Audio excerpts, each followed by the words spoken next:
Hola a todos, bienvenidos a este video. Somos un grupo de ciencia política.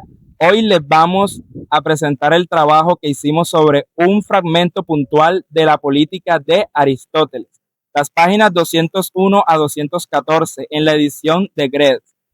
Este fragmento corresponde al libro tercero, capítulo 14 al capítulo 18. No vamos a hablar sobre todo el libro, ni toda la obra de Aristóteles. Nos vamos a concentrar exactamente en esas 14 páginas que ya de por sí dan mucho en este fragmento. Aristóteles se hace una pregunta que todavía hoy nos incomoda. ¿Es mejor que nos gobierne un solo hombre o que nos gobierne las leyes? Él construye el argumento con calma, pieza por pieza, contrastando posiciones, matizando y llegando a una conclusión que no es tan simple como parece a primera vista. Eso es justamente lo que vamos a mostrarles hoy, basándonos únicamente en ese fragmento de las páginas 201 a la 214.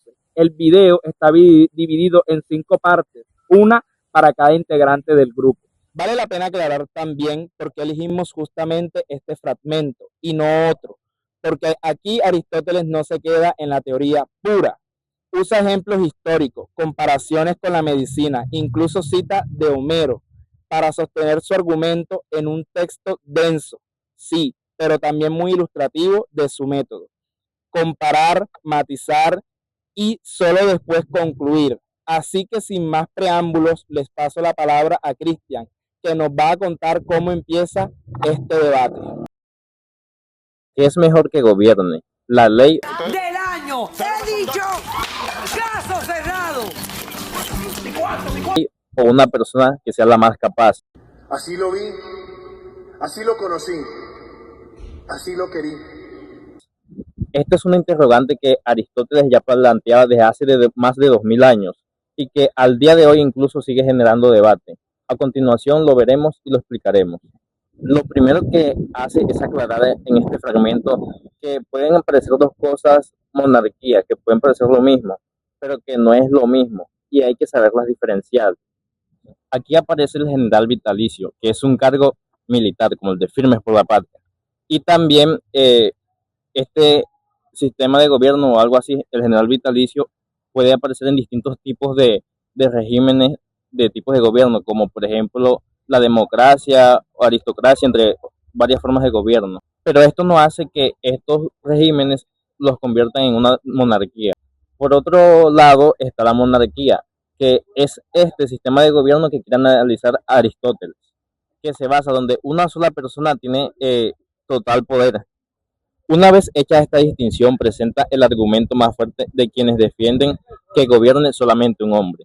Según Aristóteles, la ley habla en términos generales, es decir, están hechas para regular la mayoría de procesos, pero en realidad siempre presentan situaciones particulares que nadie pudo prever cuando esas formas fueron estrictas.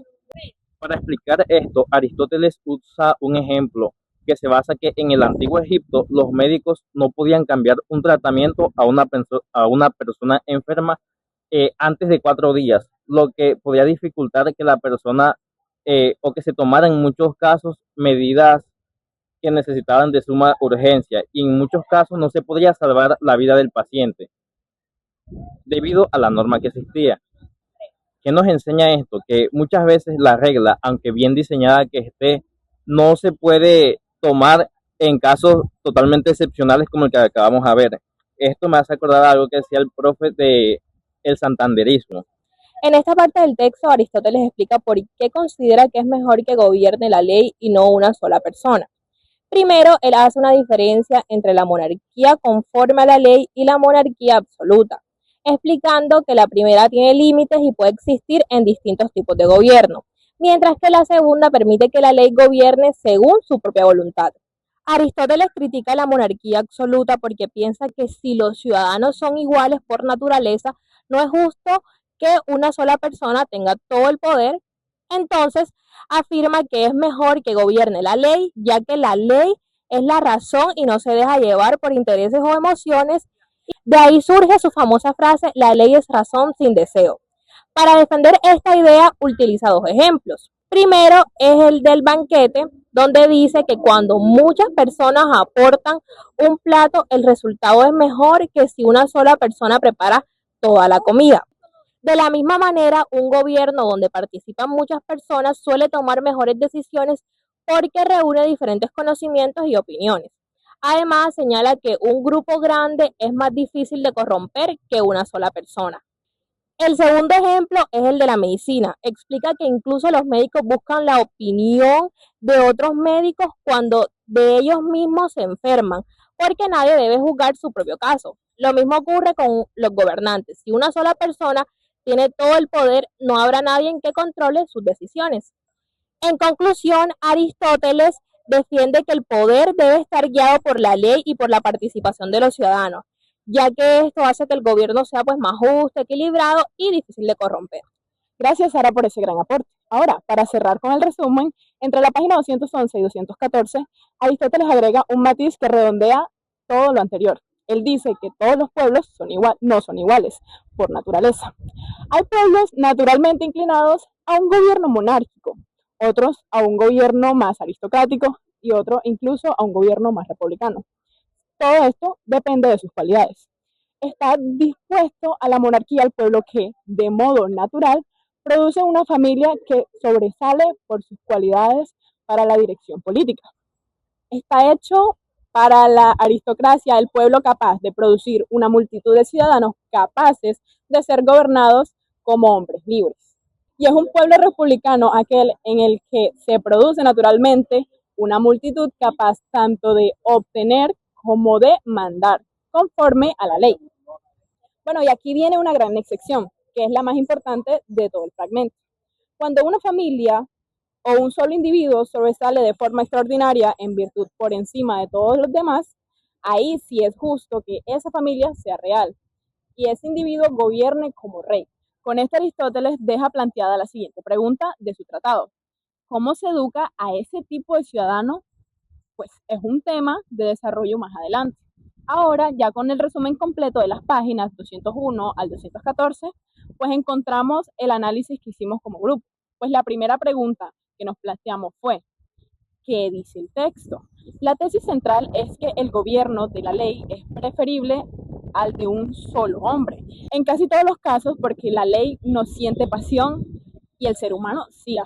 El poder de una sola persona solo se justifica cuando hay una desproporción extraordinaria de la virtud entre ella o su familia y el resto de la comunidad. Fuera de ese caso excepcional, lo justo y lo natural es gobernar entre iguales por turnos y bajo la ley. La segunda pregunta que pensamos nosotros fue, ¿qué nos dice el texto? Y aquí nuestra lectura está. Aristóteles no está defendiendo la democracia en abstracto, ni mucho menos rechazando de plano la monarquía.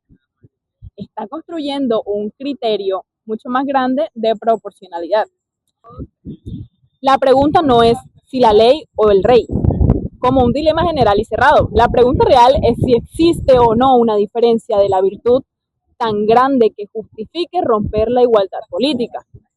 Eso nos parece más fino que el debate binario que uno esperaría en este tema.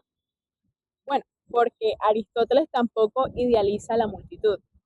Él mismo reconoce que puede dividirse en fracciones diferentes. Tampoco idealiza gobernante único, al que le atribuye el riesgo constante de dejarse llevar por la pasión. Bueno, con toda esta reflexión paso la palabra a Jeremy para cerrar el análisis y las conclusiones de nuestro trabajo. La tercera pregunta que nos planteamos como grupo fue, ¿qué nos dice este texto hoy en pleno siglo XXI? Y la respuesta nos sorprendió bastante.